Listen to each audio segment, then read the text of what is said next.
Hi everybody, welcome back to the Gate of Heaven video diary, where we are continuing our journey through the story of the Bab, who is the inspiration behind my upcoming album Gate of Heaven and whose life is being celebrated this year, the 200th anniversary of his birth.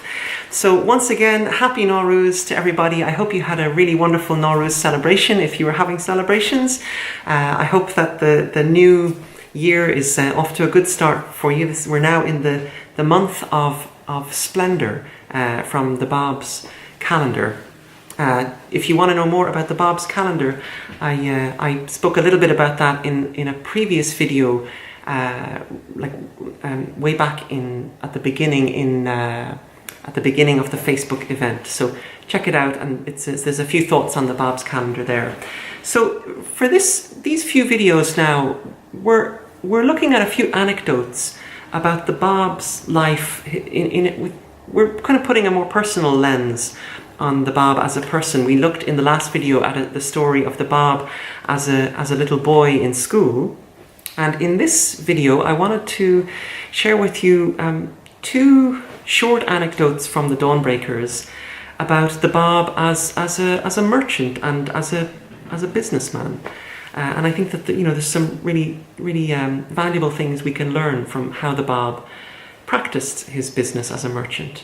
So the first anecdote is it's about how the Bab always treated his clients. He treated his customers and clients with the utmost fairness. And the second anecdote is that in his business dealings, he also treated himself with utmost fairness. And so the first anecdote comes from a man called Sayed Javad, who recounts in the Dawnbreakers about witnessing a business, an episode in business of the Bab. And he describes how the Bab had been given, he had been entrusted with a certain item to be sold, and he pays the owner of that item far more than the owner expected, and the owner tries to give him back the excess, and the Bab refuses to take it back, telling the owner that he has given him exactly what is his due. So I'll share the story in the words of Sayed Javad. He was a traveling merchant, and he says, "I was enabled to meet the Bab on several occasions. Every time I met him, I found him in such a state of humility and lowliness as words fail me to describe. His downcast eyes, his extreme courtesy, and the serene expression of his face made an indelible impression upon my soul. I often heard those who were closely associated with him testify to the purity of his character, to the charm of his manners, to his self-effacement, to his high integrity, and to his extreme devotion to God. A certain man confided to his care a trust, requesting him to dispose of it at a fixed price. When the Bab sent him the value of that article, the man found that the sum which he had been offered considerably exceeded the limit which he had fixed. He immediately wrote to the Bab, requesting him to explain the reason. The Bab replied, 'What I have sent you is entirely your due. There is not a single farthing in excess of what is your right. There was a time when the trust you had delivered to me had attained this value. Failing to sell it at that price, I now feel it my duty to offer you the whole of that sum.' However much the Bab's client entreated him to receive back the sum in excess, the Bab persisted in refusing." So this is such a beautiful example of the Bab being more concerned with conducting business in a just manner than with his own personal gain.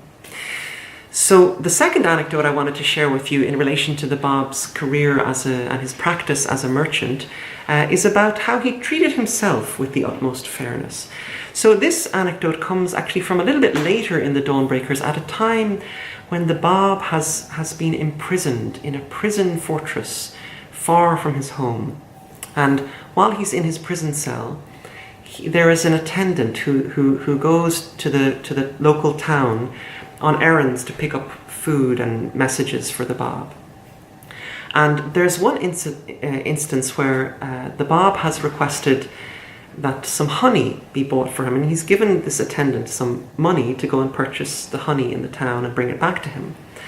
And the Bab receives this honey, but he feels that the honey is of a much poorer quality than what could have been bought for the same amount of money.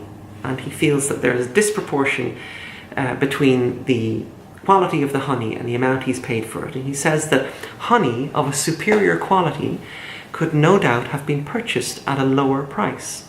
And so he says to his attendant, he says, "I who am your example have been a merchant by profession. It behooves you in all your transactions to follow in my way. You must neither defraud your neighbor nor allow him to defraud you. Such was the way of your master. The shrewdest and ablest of men were unable to deceive him, nor did he on his part choose to act ungenerously towards the meanest and most helpless of creatures." So the Bab then insists that the attendant take this honey back to the town and return it for a honey that is of a quality in more fair proportion to the price that he's paid. So these are just a few anecdotes from the Dawnbreakers about the Bab's practice as a merchant and a businessman. Examples which I think we can all learn from, no matter where we're coming from. So thank you for watching the video. I hope you're really enjoying the Gate of Heaven video diary. I'm thoroughly enjoying exploring these stories and sharing them with you. As I said before, I think one of the best ways to learn about something is to just simply talk about it. So I hope that these videos are also inspiring you to learn about the Bab and to have conversations about him and the stories of his life. And I hope it's enriching your experience of the new songs too. So on this note, look out for the new song coming out this weekend. It will be out on Saturday. What date is that? Saturday, March 23rd. Oh, that's tomorrow. It's going to come out, it'll be posted on the Facebook event, Gate of Heaven album release. So if you can be sure to like this video, share it with your friends, and also invite people to come to this Facebook event so they can hear the new song tomorrow. It's called Bestow Upon Me, and it's related to trust and confidence in carrying out one's work and occupation. I hope you enjoy it. Also, if you feel like you want to support my music and my work, you can become a patron at patreon.com/lukeslott. So again, I wish you a happy Nowruz, a wonderful start to the new year, and I will see you in the next video.